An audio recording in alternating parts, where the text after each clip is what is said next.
So, hello learners.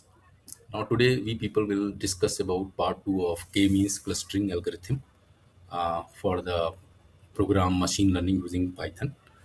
So in part first we people have discussed about what is the basic difference between the supervised and unsupervised learning. Why we have discussed, because this is K-mean clustering is the algorithm for unsupervised learning, and this is the first algorithm of unsupervised learning. So it's very important to understand what is the basic difference between the supervised and unsupervised learning.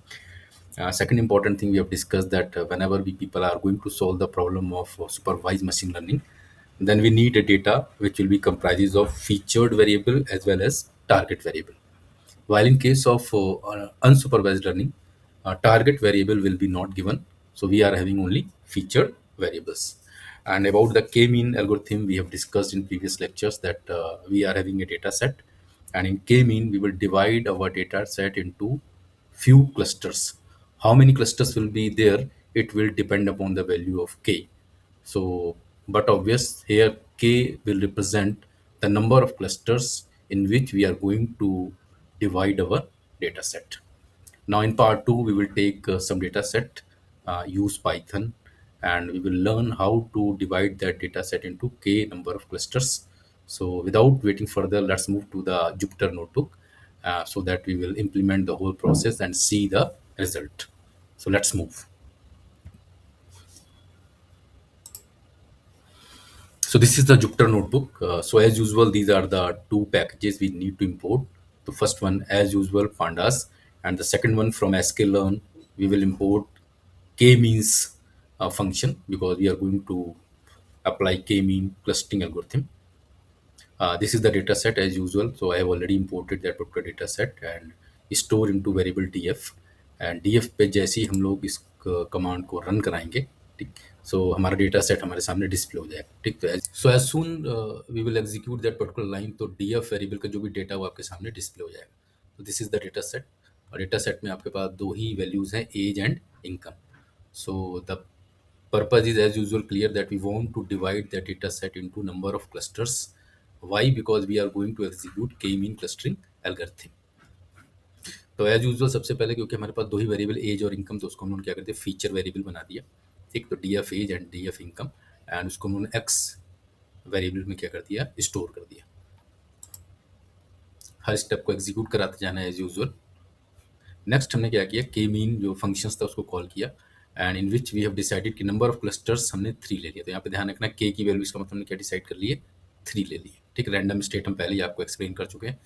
Once our model will be ready, now we will train our model. और train के लिए as usual हम लोग कौन सा function call करेंगे, we will call fit function, और उसमें एक्स अपने फीचर वेरिएबल हम लोग क्या कर देंगे, पास कर देंगे। इसको भी आप एग्जीक्यूट करा दीजिए।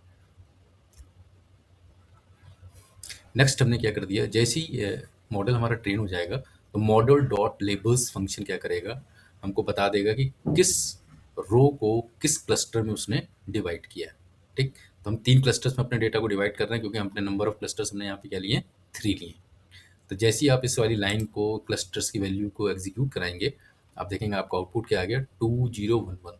तो अगर आप अपने डेटा सेट को ध्यान से देखें, तो डेटा सेट में हमारे पास कितनी रोज थी, 1 2 3 4, और हर रो को उसने क्या कर दिया, डिफरेंट डिफरेंट क्लस्टर्स में डिवाइड कर दिया। तो इसलिए आपका आउटपुट क्या आ गया, यहाँ पे देखिए हो गया 2011। इसका मतलब जो यहाँ पे ध्यान रखना, 0 पहले क्लस्टर का नाम है, 1 नंबर हमने दूसरे क्लस्टर को दिया है, और 2 हमने तीसरे क्लस्टर्स को दिया है। तो क्योंकि के की वैल्यू 3 थी, इसलिए 3 क्लस्टर्स आ गए। तो पहली रो उसने बताई है, थर्ड क्लस्टर में जा रहा है, सेकंड रो फर्स्ट क्लस्टर में जा रहा है, और लास्ट की जो 2 रोज है वो आपकी किस क्लस्टर में जा रही हैं, वो आपकी सेकंड क्लस्टर्स में जा रही है, ठीक। फाइनली अगर हम इन सारे क्लस्टर्स को अपने जो डेटा फ्रेम है, अपने डेटा सेट में ऐड करना चाहते हैं, तो हमने क्या कर दिया, क्लस्टर्स को अपने डेटा फ्रेम में एक नया कॉलम बना दिया क्लस्टर नाम का, और उसमें वो सारे क्लस्टर्स क्या कर दिया, ऐड कर दिए। तो उसमें वैल्यूज़ क्या आ जाएंगे, उस पर्टिकुलर कॉलम में वैल्यूज़ आ जाएंगे आपकी 2011। और फिर फाइनली हम लोग क्या कर देंगे, अपने डीएफ डेटा फ्रेम को रन करा देंगे, ठीक। जैसे आप इसको रन कराएंगे, आप देखेंगे आपको final result will be ready, कि पहली रो क्लस्टर 2 में चली गई है, फर्स्ट रो क्लस्टर 0 में चली गई है, और लास्ट 2 रोज आपकी क्लस्टर 1 में चली जाती है। तो in this way our whole data set will be divided into 3 clusters. So this is a very simple process which we will use, marketing में भी हम लोग यूज करते हैं। There are many places we will use such type of a algorithm whenever we want to divide our data set into multiple clusters based on some some common characteristics. So that's all for today. Thank you so much.